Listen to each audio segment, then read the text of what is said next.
मध्ये आपलं स्वागत। आजचा दिवस महाराष्ट्रातील राजकीय प्रतीक्षा संपवणारा असा दिवस म्हणावा लागेल। आधी मी तुम्हाला कोणाच्या प्रतीक्षा संपल्यात ते सांगते।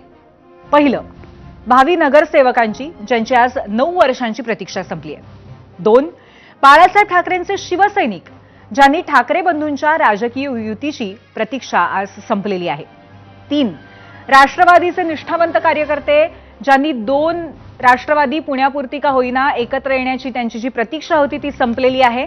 4, महायुतीचं जागा वाटप अगदी शेवटच्या टप्प्यात पोहोचले म्हणून त्यांच्या उमेदवारांची प्रतीक्षा ही संपली आहे। आणि 5वं म्हणजे मुंबईमध्ये चर्चेची दारं बंद झाली आहेत म्हणत काँग्रेसनंही कार्यकर्त्यांची प्रतीक्षा संपवलेली आहे। खरं तर 29 महापालिकांच्या निवडणुका जाहीर झाल्या होत्या, पण माहोल काही दिसत नव्हता आणि तोच माहोल आता अखेर महाराष्ट्रात दिसतोय। आणि या माहोलाचं कारण आहे 2 घराणी, एक म्हणजे पवार आणि दुसरे ठाकरे। शरद पवार आणि बाळासाहेब ठाकरेंमध्ये मैत्रीचे संबंध नेहमीच होते, पण राजकारणामध्ये दोघं कायमच एकमेकांचे राजकीय विरोधक होते। बाळासाहेबांच्या हयातीतच त्यांचे पुतणे राज ठाकरे बाहेर पडले आणि त्यांनी वेगळा पक्ष काढला।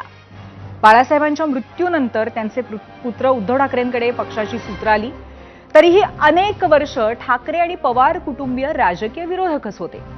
मात्र 2019च्या विधानसभा निवडणुकीनंतर एक मोठं वादळ आलं आणि कधी नव्हे तर ठाकरे आणि पवार घराणी राजकीय दृष्ट्या जवळ आली। त्यावेळी एकनाथ शिंदे बाहेर पडले आणि ठाकरेंचं शिवसेना हे राजकीय घराणंही फुटलं। आता या निवडणुकीच्या निमित्ताने 2.5 दशकांपूर्वी दुरावलेले ठाकरे आणि 2.5 वर्षांपूर्वी दुरावलेले पवार पुन्हा एकत्र येताना दिसतायत। त्यामुळे आजच्या 0 आवरमध्ये यावर चर्चा तर होणारच। आणि हो, या एकीकरणावरती आम्ही एक वेगळी इन्साइट सुद्धा देणार आहोत आमच्या संपादकीयमधनं। सुरुवात करूया आजच्या 0 आवरला। तर मजल दरमजल करत संजय राऊतांनी अनेकदा येत्या 2 दिवसात सांगतो असं सांगून झाल्यावर अखेर ती वेळ आलेली आहे। ठाकरे बंधूंच्या युतीची अधिकृत घोषणा करण्यासाठी उद्या दुपारी 12चा मुहूर्त काढण्यात आलाय। युतीच्या वाटाघाटींमध्ये सर्वात आघाडीवरती असलेले ठाकरे सेनेचे खासदार संजय राऊत यांनी सोशल मीडियावरती ही वेळ सार्वजनिक केली। उद्धव आणि राज ठाकरे एकत्रितरित्या हॉटेल ब्लू सी इथे पत्रकार परिषद घेत युतीची घोषणा करतील असं राऊतांनी जाहीर केलं। खरं तर गेल्या काही महिन्यांपासून मुंबई महापालिकेमध्ये ठाकरेंचे पक्ष एकत्र येणार अशी चर्चा जोर धरत होती। निवडणूक जाहीर झाली आणि या चर्चेने एकदम टॉप गिअर टाकला। मातोश्री आणि शिवतीर्थ बंगल्यांमध्ये दोन्हीकडच्या नेत्यांची शटल एक्सप्रेस सुरू झाली म्हणाला। मुंबईतल्या 227 जागांपैकी एकेका जागेवरती खलबतं झाली, दावे प्रतिदावे झाले। अगदी आजपर्यंत विक्रोळी भांडूपच्या वॉर्डवरती खलबतं झाल्याचं कळतंय, पण अखेरीस सर्व जागांवरती तोडगाही निघाल्याचं दिसतंय। आणि म्हणूनच उद्या दुपारी 12 वाजता युतीची घोषणा होईल आणि त्यामुळे ठाकरेंची शिवसेना आणि मनसेच्या नेते कार्यकर्त्यांमध्ये प्रचंड उत्साहाचं वातावरण आहे। कोणत्याही वादापेक्षा आणि कुठच्याही भांडणापेक्षा महाराष्ट्र मोठा आहे। आमच्या दोघांमध्ये जो काही अंतरपाठ होता तो अनाजी पंतांनी दूर केला। एकत्र आलोय एकत्र राहण्यासाठी। जय हिंद, जय महाराष्ट्र।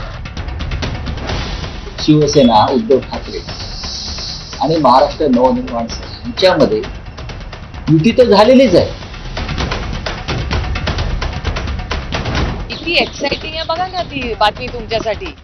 उद्या तुम्ही 10 वाजल्यापासून ते घरातली निघाल्यापासून तुम्ही दाखवत राहणार, त्याच्यामुळे लेट जरा हाईप होऊ देणार। युती तर झालेलीच आहे। 2 भाऊ इतक्या वर्षांनी जर एकत्र लढत असतील तर मला वाटतं बाळासाहेबांना सगळ्यात मोठी आदरांजली आणि श्रद्धांजली हे दोघं एकत्र लढणे असेल। हे खूप आनंदाचा दिवस आहे। दोन्ही पक्ष एकत्र आहोत आणि मनापासून एकत्र आहोत। जागा वाटपासंदर्भात कुठेही ताणतणाव, रस्सीखेच नाही। युती काय एका शहरापुरती यांच्यासारखं थोडी आहे। भारतीय जनता पक्ष जिथं गरज आहे तिथं शिंदे गट वापरायचा आणि जिथं गरज नाही तिथं फेकून द्यायचं, असं थोडी आमचं आहे। आम्ही सगळीकडे सोबत राहू। इतर जे तुम्ही भाग म्हणताय ते त्यांना गेले काय किंवा आमच्याकडे आले काय, ते शेवटी युतीमध्येच राहणार आहेत। या भावनेतून आम्ही काम करतो। राज ठाकरे व उद्धव ठाकरे जेव्हा एकत्र आलेले आहेत तेव्हा आम्ही 100चा आकडा 100% पार करतो। उद्या दुपारी साधारण 12 वाजता तुम्हाला स्थळ कळवलं जाईल। तर 5 जुलैपासून सुरू झालेला आतापर्यंतचा हा ठाकरे बंधूंचा प्रवास. ठाकरेंची ही युती महायुतीला आता आव्हानात्मक ठरेल हे नक्की आहे, पण ही नक्की किती आव्हानात्मक ठरेल तुम्हाला काय वाटतं हेच आम्ही तुम्हाला विचारण्याचा आज प्रयत्न केलेला आहे आणि तो प्रश्न बघण्यासाठी आपण जाऊया पोल सेंटरला. आजचा आमचा प्रश्न आहे, मुंबईत ठाकरे एकत्र आले तर महायुतीसमोर किती मोठं आव्हान असेल? महायुतीचा पराभवच होईल सपशेल, विजयासाठी संघर्ष करायला लागेल महायुतीला, किंवा महायुतीचा सोपा विजय होईल? एकंदरीत हे आव्हान किती कडवं आहे असा प्रश्न आम्ही महाराष्ट्राला विचारलाय आणि तुम्ही अजूनही वोट करू शकता.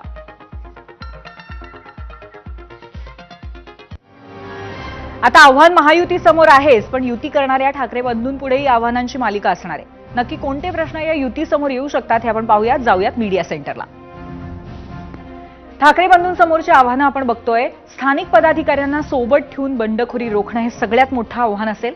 मराठी बहुल भागामध्ये अधिकाधिक मराठी मतदार वळवणं, कारण सोबतीला समोरच्या बाजूला शिंदेची शिवसेनाही आहे, भाजपही आहे.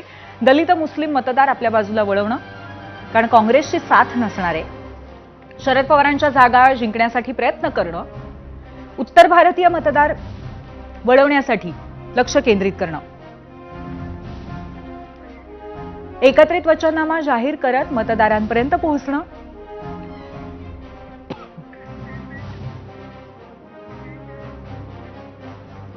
आता आव्हानं कितीही असली तरी ठाकरेंची ही युती अखेर आकाराला येते हे मात्र पक्क